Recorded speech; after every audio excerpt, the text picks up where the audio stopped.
out there. This is Craig at Stumpy Grump Scale Speed Shop, and I haven't participated in anything like this yet, and I think, well, now's probably as good a time as any, but there's been a few questions floating around by some of the content creators on YouTube.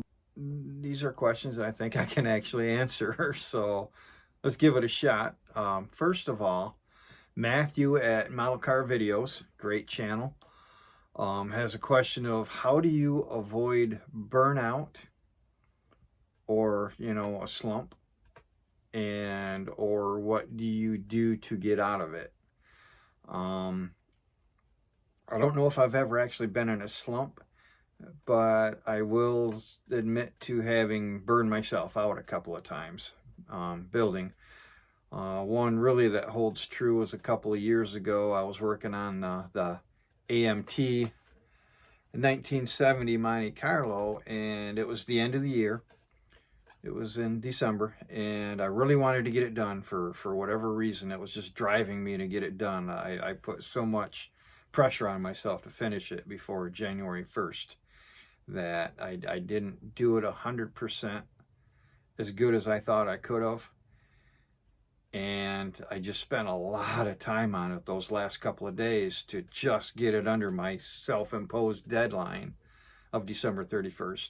And that one really took a lot of steam out of me as far as building, and I took the whole month of January off and didn't do much building even into maybe halfway into February, I want to say, before I finally got the urge to build again. So that was the one that did the most damage to me.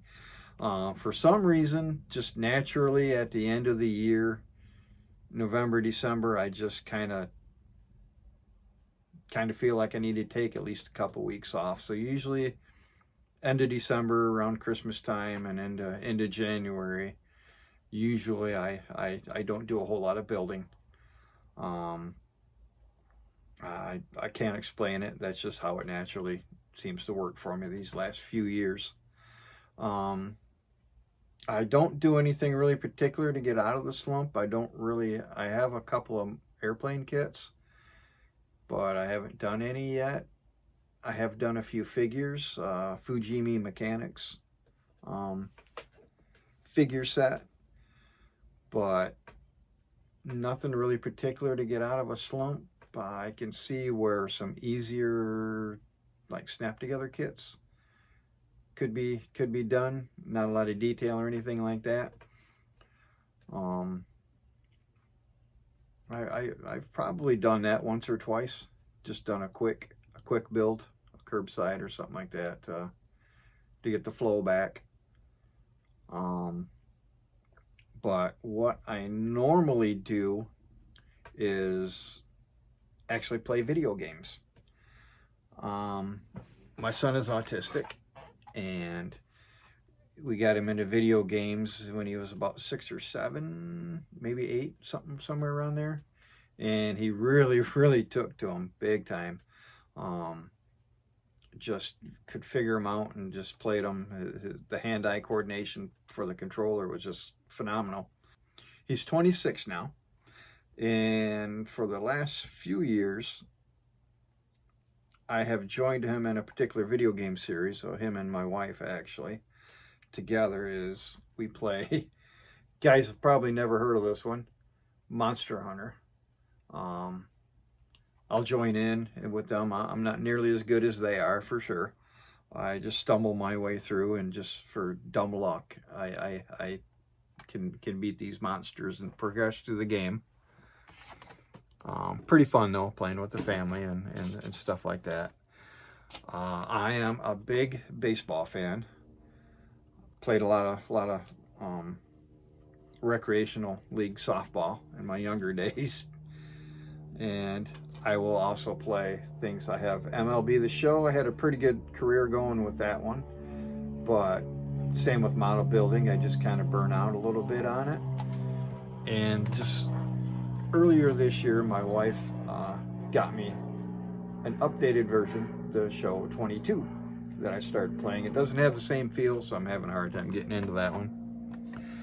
And just loving cars, being a car guy, I play a lot of Gran Turismo Sport on the PS4. I don't have a PS5. I'd love to get the Gran Turismo 7, but not at this time. I also really want one of those steering wheel seat, rigs. See if I could do better using the hat, but something tells me not. But that's what I do to help kind of, get out of the slump and that, and just the juices just naturally start flowing when you just don't think about it sometimes. So that's what I do there. Okay, the second question I want to address is from Paul at Left Coast Model Car Builds. And he asked, what made you start a YouTube channel in the first place? And I covered a little bit of that in my intro video. I haven't been doing this long, about just 3 months now. My first video it showed posted 3 months ago. So haven't been doing it long.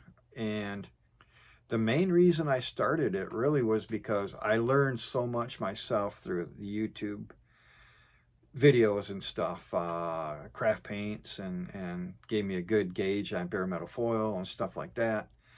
So I just figured maybe I could give back a little bit and do some videos to help others the way I was helped by content creators myself. So that's really the main reason. I mean, I had thought about it for a little bit, wasn't really sure I had the talent or anything like that, or was good enough to really show people how to do things. But you really kind of don't have to be that good to show people things. Just whatever clicks, the bare metal foil as an example, there are so many ways you can apply it and stuff, and it's just the way that I figured out by watching all the different techniques and coming up with my own technique. I think might take a little bit of fear and anxiety off of some others that are wanting to do it. I mean, kind of the way I figure it and look at it is, if I can do it, pretty much anybody else can too. So that's my outlook on that. And like with the craft paints and stuff, there's a lot of craft paint videos out there, but maybe it's just easier to understand in certain ways, so I'll just throw mine out there and see, so I did. I jumped in and took a chance, and it's kind of taken off pretty good. I'm pretty surprised and happy with the following I've gotten. It's very what's it good for it, gratifying. I'm extremely flattered by the fact that I'm able to help people, and they say that I've helped them, and they watch my channel and they like my stuff. So it's pretty cool. It's pretty cool.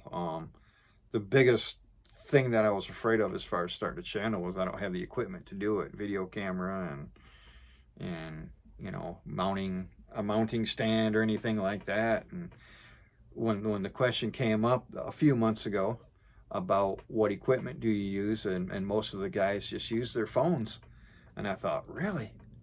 I mean, I know my phone video is all right, but I never really thought it would have that kind of quality. And so I watched their videos and see what they did and what apps they use to edit their videos and stuff like that. And I thought, I might actually be able to do this, So I did, and I figured it out. And it's pretty fun. And there's a balance I'm trying to strike between maintaining a presence on Facebook and posting on that, and doing these YouTube videos. And these videos do take a little bit of time, so I'm still trying to strike that balance, But it's pretty fun. It's pretty fun and nice when you get people saying that I helped them and stuff like that. And that's what it's all about, because a lot of guys' videos help me, and that's just all I want to do is help. If I help 1 or 2 people, it's worth it. So that's pretty much that, I guess. Hopefully, I didn't just bore the pants off of everybody here, but anyways, this is Craig at Stumpy Grump Scale Speed Shop signing off and saying I'll catch you next time. Thanks for watching. Don't forget to like and subscribe.